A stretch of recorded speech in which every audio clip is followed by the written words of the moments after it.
আসসালামু আলাইকুম বন্ধুরা, আপনারা দেখছেন Nahid take tips YouTube channel. বন্ধুরা, মটোরোলা খুব শীঘ্রই নিয়ে আসতে চলেছে তাদের পরবর্তী ফিউশন সিরিজের স্মার্টফোন মটোরোলা এজ 70 ফিউশন। আর এই স্মার্টফোনটা বন্ধুরা মটোরোলার পূর্ববর্তী স্মার্টফোন মটোরোলা এজ 60 ফিউশনের থেকে অনেকটা বেটার এবং পাওয়ারফুল হবে। আর এইটাতে আপনার ব্যবহার করা হবে কোয়ালকম স্ন্যাপড্রাগনের প্রসেসর। আমরা পূর্ববর্তী এজ 60 ফিউশনে দেখেছিলাম মিডিয়াটেক ডাইমেনসিটি 7300 সিরিজ এবং 7400 সিরিজ বিভিন্ন আপনার রিজন ভেদে অঞ্চল ভেদে এই ব্যবহার করেছে মিডিয়াটেক ডাইমেনসিটি প্রসেসর। কিন্তু যারা স্ন্যাপড্রাগনের প্রসেসর ব্যবহার করতে পছন্দ করেন তাদের জন্য সুসংবাদ, এটা হলো যে মোটরোলার এইচ 70 ফিউশনে এবার থাকবে স্ন্যাপড্রাগনের 7S Gen 4 প্রসেসর। অনেকেই ধারণা করেছিল বন্ধুরা, যেহেতু এটা একটা budget friendly mid range smartphone, এটাতে হয়তোবা থাকতে পারে স্ন্যাপড্রাগন 7S Gen 3, কিন্তু আপাতত মোটামুটি ভালোভাবেই নিশ্চিত হয়ে গেছে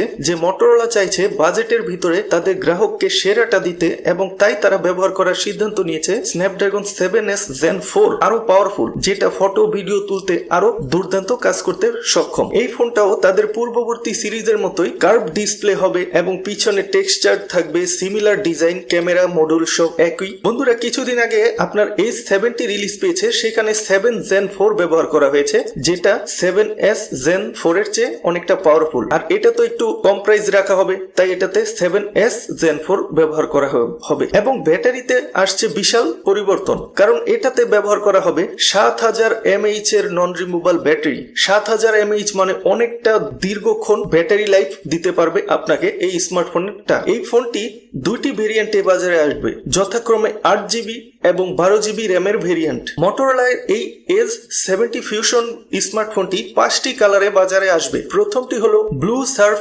country air, ornate blue, sporting green এবং সিলুয়েট। এই ফোনটিতে ব্যবহার করা হবে 6.78 ইঞ্চির কার্ভ OLED ডিসপ্লে, যেটা 144 হার্টজ রিফ্রেশ রেট থাকবে, অনেকটা স্মুথ এক্সপিরিয়েন্স দেবে। এবং প্রোটেকশন হিসাবে ডিসপ্লেতে থাকবে কর্নিং গরিলা গ্লাস 7i এর প্রোটেকশন এবং থাকবে IP68 এবং IP69 রেটেড প্রোটেকশন, যেটা ডাস্ট এবং স্প্ল্যাশ প্রুফ হবে। এবং সেই সাথে থাকছে ডপ রেসিস্ট্যান্ট হিসেবে MIL STD810H প্রোটেকশন, যেটা আপনার স্মার্টফোনকে হাত থেকে পড়ে গেলে স্মার্টফোনটাকে সুরক্ষা দিবে। এবং ক্যামেরা হিসাবে থাকবে সনির ক্যামেরা সেন্সর 50 মেগাপিক্সেলের লাইটা সিরিজের, এবং ফ্রন্ট ক্যামেরা হিসাবে থাকবে মানে সেলফি ক্যামেরা 32 মেগাপিক্সেলের সেলফি ক্যামেরা। এবং এই ফোনটাতে 7000 mAh এর নন রিমুভাল ব্যাটারি দেওয়ার সাথে সাথে 68 ওয়াটের ফাস্ট চার্জার সাপোর্ট থাকবে। বন্ধুরা, এটাতে যদি সনির LYT 700 মানে লাইটা সিরিজের 700C আপনার ক্যামেরাটাও ব্যবহার করে, যেটা পূর্ববর্তী জেনারেশনও ব্যবহার করেছে, তারপরেও এটাতে বেটার ছবি দিবে, কারণ তারা আরো উন্নত পাওয়ারফুল কোড বা অ্যালগরিদম এটাতে অ্যাড করছে। সেই সাথে আপনারা তো জানেন স্ন্যাপড্রাগনের ISP ইমেজ সিগন্যাল প্রসেসিং, যেটা ফটো ভিডিও তুলতে সেটা কিন্তু অনেক বেটার, মিডিয়াটেকের চেয়েও অনেকটা বেটার। তো যারা কিছুদিনের ভিতরে এইচ 60 ফিউশন কেনার চিন্তা করছেন, তারা আপনার হয়তো বা একটু অপেক্ষা করে এইচ 70 ফিউশন নিলেই বুদ্ধিমানের কাজ হবে, কারণ সবুরের ফল মিষ্টি হয়, মানে সবুরে মেওয়া ফলে। তো বন্ধুরা, আজকে ভিডিওটা এই পর্যন্তই। খুব শীঘ্রই আরো ভালোভাবে ডিটেলস অনলাইনে লিক হবে। আপনারা ফেসবুকে মটোরোলার পেজ ফলো করে রাখতে পারেন, অথবা ইউটিউবে মটোরোলার এই স্মার্টফোনটার সম্পর্কে নতুন নিউজ পেতে সার্চ দিতে পারেন। তো বন্ধুরা, আমার চ্যানেলটি সাবস্ক্রাইব করে একটু সাপোর্ট করবেন। ধন্যবাদ।